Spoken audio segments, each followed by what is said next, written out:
ॐ शङ्करं शङ्कराचार्यं केशवं बादरायणं सूत्रभाष्यकृतौ वन्दे भगवन्तौ पुनः पुनः। ईश्वरो गुरुरात्मेति मूर्तिभेदविभागिने व्योमवद्व्याप्तदेहाय दक्षिणामूर्तये नमः। శ్రీమద్భగవద్గీత ద్వితీయ అధ్యాయం 31వ శ్లోకం. పూర్వ శ్లోకాల్లో భగవంతుడు వేదా వినాశినం నిత్యం యైనమజం అవ్యయం. ఎవరైతే ఈ ప్రకారంగా తెలుసుకుంటారో నేను ఆత్మని అని, నా యందు నాకు జన్మ మరణాలు అనేటటువంటివి లేవు అని, నేను అజం అని, నాలో ఎటువంటి మార్పులు లేవు అని, ఈ రకంగా ఎవరైతే తెలుసుకుంటారో వారు చేయవలసినటువంటి కర్తవ్యం ఏమీ లేదు. పూర్తి చేయవలసినటువంటి కర్తవ్యం ఏమీ లేదు. అహం సర్వం ఇదంచ బ్రహ్మ. సర్వం ఇదం అహంచ బ్రహ్మ. ఇదంతా కూడా నేనే, నేనే బ్రహ్మని అని ఎవరైతే అర్థం చేసుకుంటారో వాళ్ళకి కర్తవ్యం అనేది లేదు. ఎవరికైతే నేను, నాది అనేటటువంటి అభిమానం ఉంటుందో, అహం మమ అభిమానవతః ముముక్షు, మోక్షం కావాలి అనేటువంటి కోరిక ఉంది, అలాగే నేను నాది అనేటటువంటి అభిమానము ఉంది. మరి అటువంటప్పుడు నేను మోక్షం ఎలా పొందుతాను అని అంటే, తమేతం వేదానువచనేన బ్రాహ్మణాః వివిధిషంతి యజ్ఞేన దానేన తపసా అనాశకేన.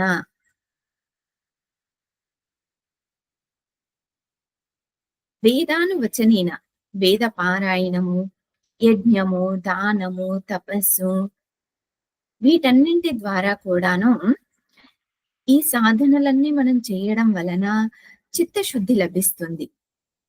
ఆ చిత్తశుద్ధి లభించినప్పుడే ఈ అహం మమ అభిమానాలు తొలగిపోవడానికి అవకాశం ఉంటుంది. అహం మమ అభిమానం తొలగిపోయినప్పుడే నేను ఆత్మని అనే విషయాన్ని తెలుసుకోగలుగుతాను. కాబట్టి ఇక్కడ భగవంతుడు ఏం చెబుతున్నాడు అని అంటే, చిత్తశుద్ధి కలగాలి అని అంటే మన యొక్క ధర్మాన్ని మనం ఆచరించాలి అని. ఏంటి అది 31వ శ్లోకంలో చూద్దాం. స్వధర్మమపి చావేక్ష్య న వికంపితుమర్హసి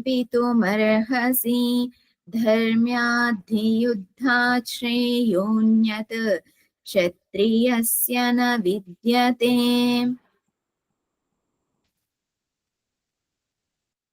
స్వధర్మం అపి చ ఆవేక్ష న వికంపితుం అర్హసి.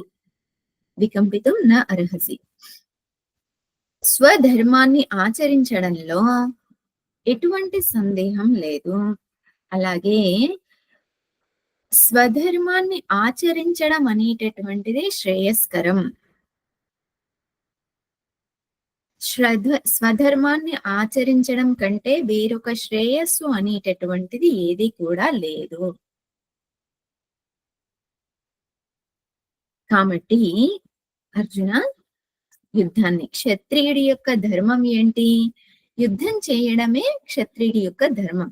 కాబట్టి నీవు నీ యొక్క ధర్మాన్ని ఆచరించాలి అని భగవంతుడు చెబుతూ ఉన్నాడు. స్వధర్మం వలన, స్వధర్మ ఆచరణ వలన ఉపయోగం ఏంటి అని అంటే చిత్తశుద్ధి లభిస్తుంది. ఇక్కడ అర్జునుడు ఏమని భావిస్తున్నాడు? నేను వాళ్ళందరినీ చంపుతున్నాను అని భావిస్తూ ఉన్నాడు. వాళ్ళందరినీ చంపాలా, నా వాళ్ళు కదా వీళ్ళందరూ అనేటటువంటి భావం ఉంది. దానికి ఇక్కడ ఆచార్య ఉదాహరణ ఇస్తున్నారు. యజ్ఞంలో పశువుల్ని ఎలాగైతే బలి చేస్తామో అప్పుడు నా వాళ్ళు అని కానీ, నేను చంపుతున్నాను అనేటటువంటి భావం కానీ ఉండదు. ఎందుకు? ఈశ్వరుడికి అర్పణ చేస్తూ ఉన్నాం కాబట్టి. ఇక్కడ కూడా